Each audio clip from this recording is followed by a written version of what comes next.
probably blow up on a Sunday, so happy Sunday. Today I thought I would have another one of my amazing ham and DSP vendors on to talk about the top lessons he had before working with me or before becoming a direct support professional or DSP is how I refer to it in this video, but we hope this video will help some of you decide either A, to hire support staff if you are disabled and have been on the verge of hiring, not hiring, or if you are able-bodied, and I hate that word, but whatever. If you are able-bodied, we hope this inspires you to become a direct support professional if that's something you would like to do. So I'm going to introduce herself a little bit and talk about how we met and a little bit about what he does for me before we answer some questions. As Anna mentioned, my name is Ginger, and I am a support person that recently has started working with her. And the way that we found each other, as Anna I know has talked about in other podcasts, is that she posts an ad on Facebook, and that ad is tagged with her friends. And so the ad showed up on one of my friends' pages, and I got really excited about the opportunity to potentially be a support person. I'm in a little bit of a life transition at the moment. In my background, I'm a marketing and customer experience executive. And I just have always had a belief and passion about inclusive communities and just inclusivity in general. But this opportunity, the reason why I was so excited about it is it has given me the chance to work one-on-one with someone, Anna, to be able to provide the support that she needs and, just to have that sort of hands-on experience. I thought this would be a good way for me to get more educated about the needs of the community and just other ways that I could use this experience with Anna outside of our relationship to be more, even a better advocate for folks on the corporate side or just in life in general. I mean, I find myself now thinking about accessibility in all public spaces that I'm going to, or accessibility for how I could bring Anna along to an event that I might have, that we might do together. But yeah, I just felt like working with her one-on-one would give me that sort of relationship with someone in the daily trenches of living a life with disabilities to better understand how I could be an advocate and better support. Awesome. And before you started doing this, what started working or even thinking about it, what were some of your common misconceptions? I mean, have you ever heard this career by itself, Yeah, I think some of what I thought is that to be able to provide support to someone, that you needed to have some kind of special training, whether that was in the medical profession or some kind of first aid certification, or that you had to be connected with an agency or a company that provides this kind of service, that there were other maybe education steps that I might need to have in order to be a DSP. And in Anna's situation, she doesn't require. I do have direct support, which means that my Medicaid label will not pay me, but provide me with X amount of dollars for what they call a community-based label, which means you're an individual not living in a support home. With you who don't know, a nursing home type situation for people with disabilities. You are an individual, either A, in your own home, or B, with our parents and want to continue to do that, and you are community support to get out into our community that are not planned activities that you may see at a day program or I don't know how the best way to decide that.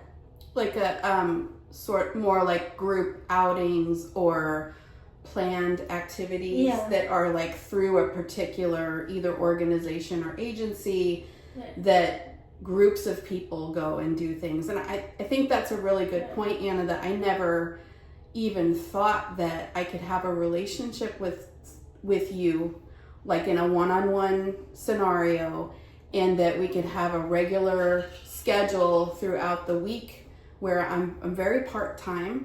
So, you know, we typically work 2 to 3 half-day, 4-hour shifts. But I never thought and that... people are more, depending on what you need. Yeah, right. But for that I could do something like this, even when I have a corporate job or a full-time job, I could easily provide support to someone once or twice a week outside of the regular work week, and have the ability to help someone be enabled and extend their accessibility to accomplish their goals and their dreams. I mean, this is something that I could easily do with a regular professional job. And I had no idea that I could do it part-time and do it one-on-one with one person, because I think what I love the most about what we're doing is this is very relational. It's relationship between us. It's relationship with your family. It's not just a job where I'm punching buttons somewhere, but I get to interact and be a part of your life and just go along and help assist you to be as to be as enabled and accessible as you can. And for me, at least, it's not like I need help all the time. That's right. Even when we're with each other, I don't need men to be, helicoptering all over me all the time. You're here for what I need. Yeah, that's exactly right. So I can be working on freelance projects or planning my own adventures and vacations and that kind of thing. I'm here to be attentive to your needs, but really you don't need very much support from my perspective to do the things that you need to do or want to do. Right. So I think that's another thing, not like something that you will need to be attentive to, at least in my case, but it may be for somebody else. So ask your individual what they need prior to working with them. Yeah, that's right. Because you're right. Like everybody's needs, as we've talked about, are different. Whether it's mobility needs or some other considerations that they need support for. So, yeah. So now that we did a little bit of an intro, I'm gonna answer some of the top questions that listeners had that we think other people definitely have or some variation of it. And then if you have more questions down that we don't touch, leave them down below. We may be able to touch on them in a future video. So, yeah. Okay. So one of the questions that I had that was really top of mind when I started thinking about supporting Anna or having the opportunity to is this idea of what would our chemistry be like working together, whether for the good or for the negative. Like, how would we build a relationship? Because this is as I mentioned before, it's interpersonal between us, and she requires some support, you know, that can be a little bit physical at times, but just wanting to make sure that just wanting to like figure out how would we work through that together, you know, building that chemistry and that trust with each other. And I mentioned before also building the trust with her family. And Anna made it so easy because she's so personable and very direct about what she needs for support. I also wanted to be careful not to provide too much support, because I do believe that, you know, my role here is just to be an extension of what she needs physically. So it's her vision for whatever activities that we're going to do together, whether that's creating content or it's just doing something that is more fun. But wanting to make sure that I also created space to allow that. Yeah, and that's an excellent point, because my agency, the people that pay for my DSP, they want to know what we're looking for a DSP team type of I'm concerned. And so in my support plan with the government, I would say to be independent and to act with my community. So for that's pretty easy for my notes and stuff. But depending on who you are, you might actually have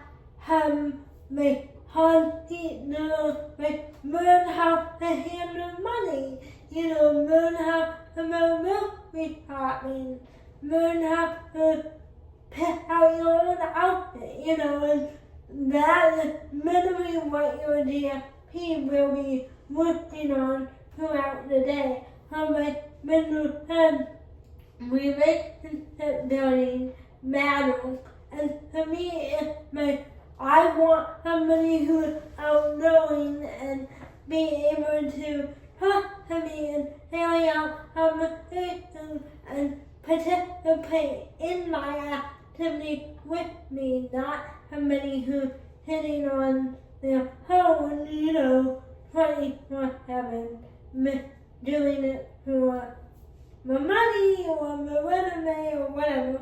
So I think it's really important that you write down what is important to you in the ad prior to posting it. Does that make sense? Yeah.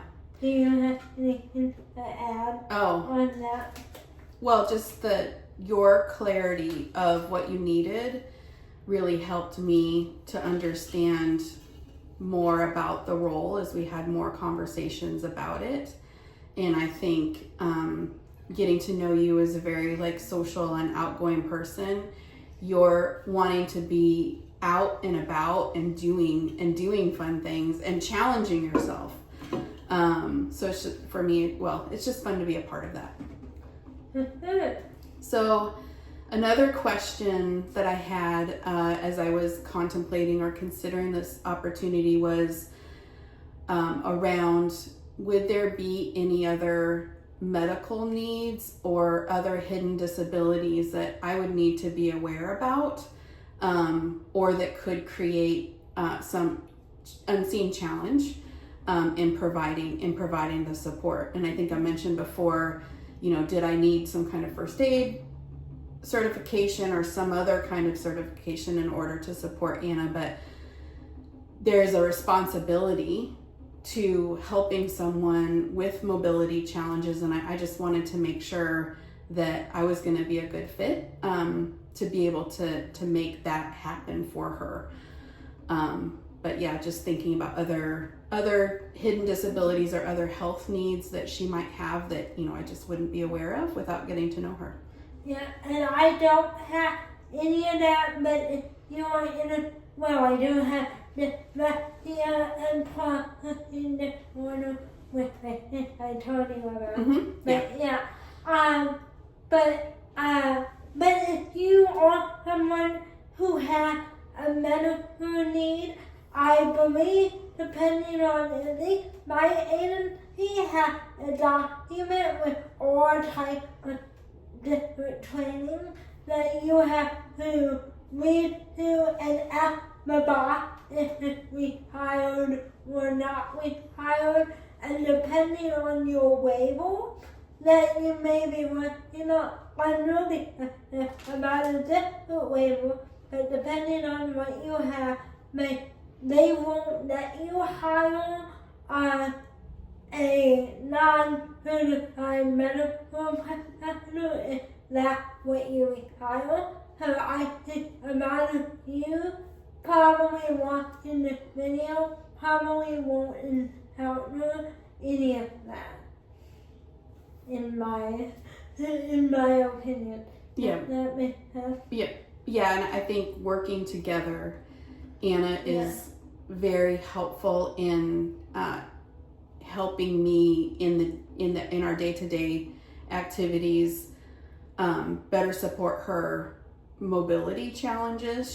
She's able to give me directions about, how to help her better. So that the ease of responsibility, although I take it very seriously, I'm not as anxious about that, and I would just encourage other people to not be as anxious about it either. I mean, I think you said you're not breakable, because I think in the beginning I made the comment you're such precious cargo, I just want to make sure that I take I'm there to take care of you in vulnerable moments and to be responsible in our transportation.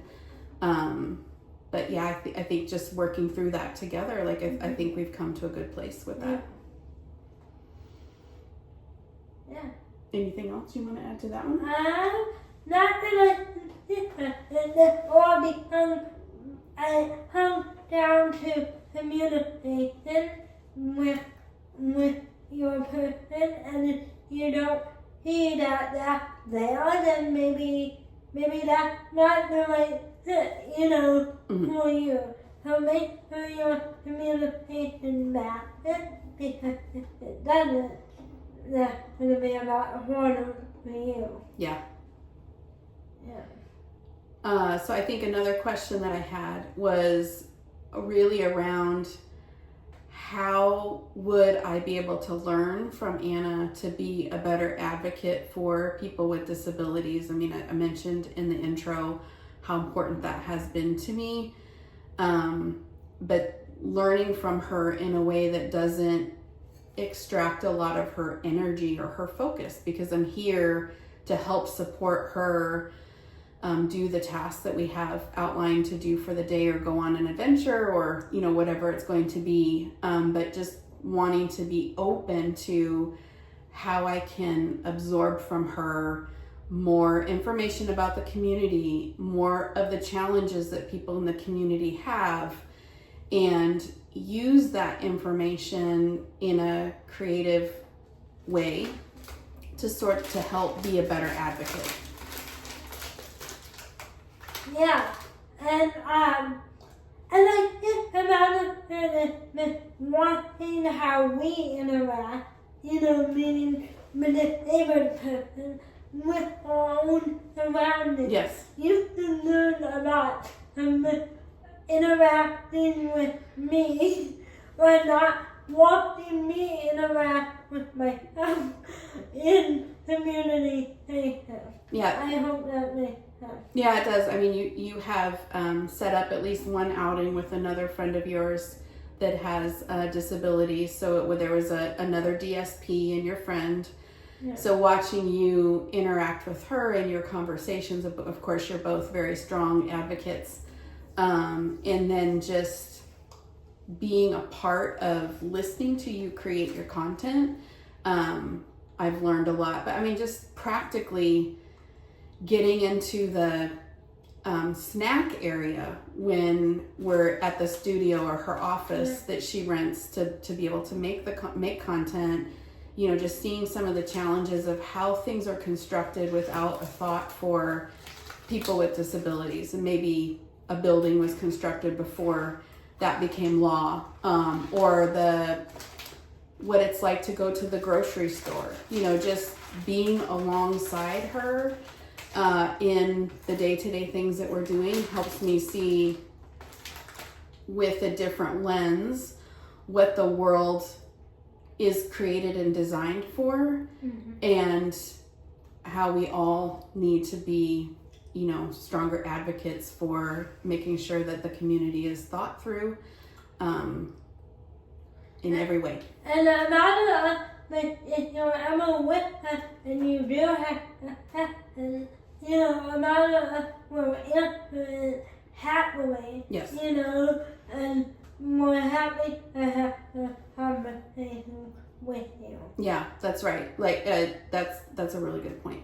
Yeah, but don't handle. You gotta have an actor. We probably will tell you.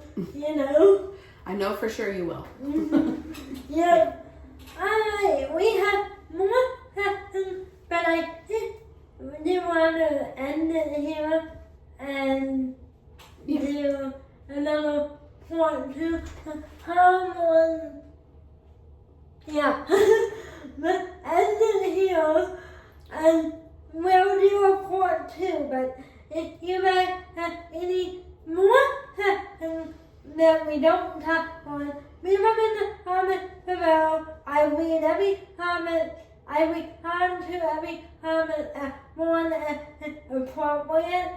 And video we made it.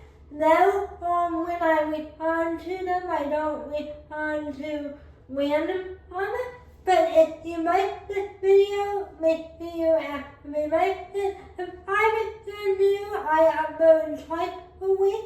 And I'll see you in the next one. Thank you, Mr. Amazing. You bet. This has been really fun. I'm excited to come back.